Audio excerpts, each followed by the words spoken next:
We're here because free speech is under attack. We're here because people are being convinced that socialism works. We're here because people are being judged guilty until proven innocent. We are fighting back with facts. This is not a safe zone, so buckle up, Buttercup. This is the raw, naked truth.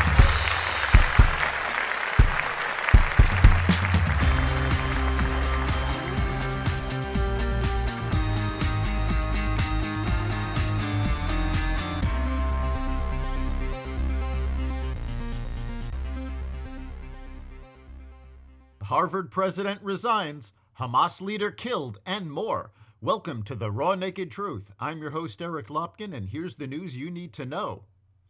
An alleged Israeli drone attack killed the deputy head of Hamas in a Beirut suburb on Tuesday. Israel did not comment officially, but two senior U.S. officials have confirmed that Israel was responsible. Hamas condemned the strike, which Lebanon's prime minister called an attempt to drag Lebanon into the Israel-Hamas war. A U.S. official said the killing was likely the first of many covert strikes against Hamas leaders linked to the group's deadly October 7th surprise attack in southern Israel. Hamas's leader said two leaders of the group's armed wing had been killed in the explosion. Harvard University President Claudine Gay resigned Tuesday after weeks of intense pressure that started with criticism of her testimony during a congressional hearing on campus anti-Semitism. Harvard's board backed Gay, the first black person to serve as the school's president, but her failure during the hearing to specify that calling for genocide against Jews would violate the school's rules triggered scrutiny that resulted in the discovery of numerous cases of plagiarism in her academic work. Gay, who served just 6 months in the post and was the shortest-serving president in the university's history, wrote in a letter to the Harvard community that she decided to resign, quote, so that our community can navigate this moment of extraordinary challenge with a focus on the institution.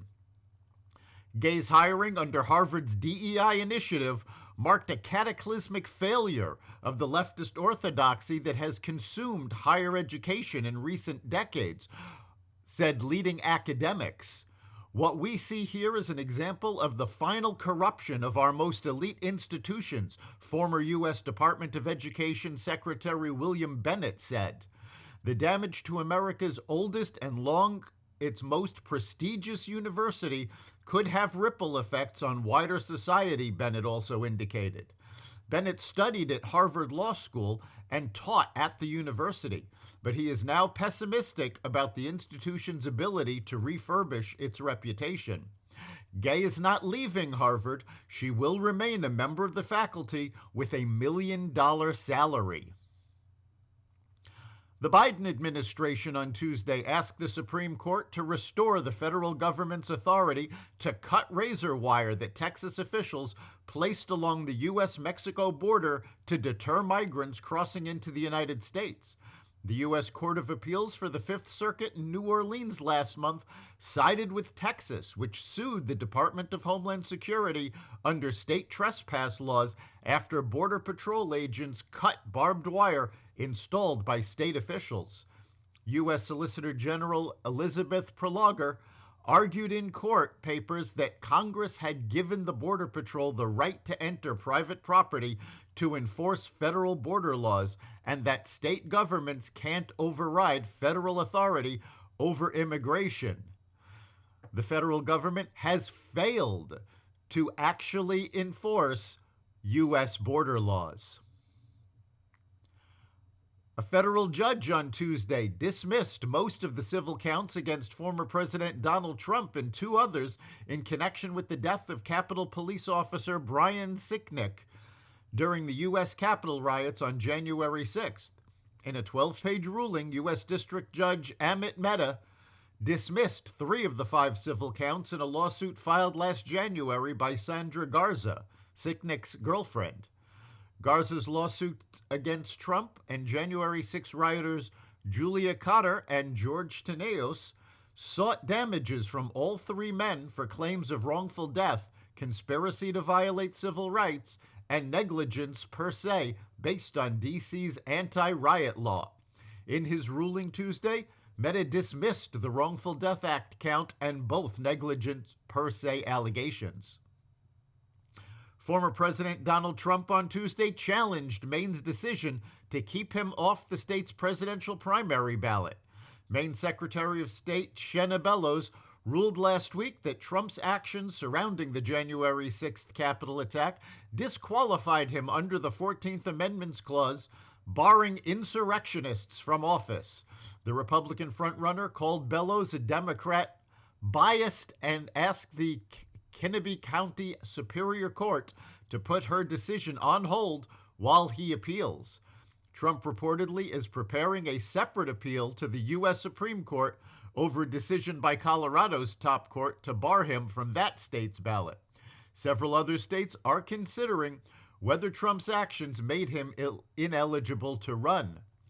Trump has not been charged or found guilty of insurrection in any court of law. U.S. television viewers are canceling streaming services more often as companies raise prices, according to the Wall Street Journal.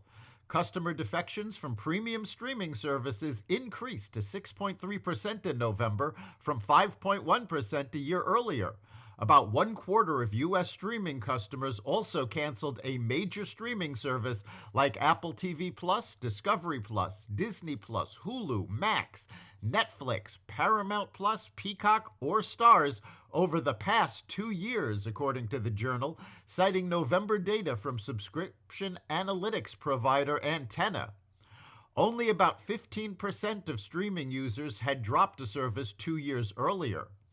With the streaming services increasing their rates like they are, it's okay, do I pay for cable? Said Crystal Revis, a Florida mother of 6 who recently dropped Disney Plus and Paramount Plus.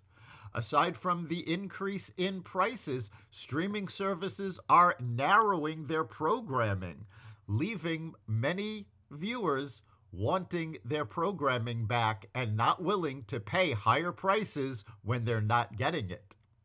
That's the Raw Naked Truth. You can catch the Raw Naked Truth at xvadio.com/podcasts, the Apple Podcasts app, Google Podcasts, Spotify, iHeartRadio, Audible, Amazon Music, and other platforms that respect freedom of speech. We'll see you next time.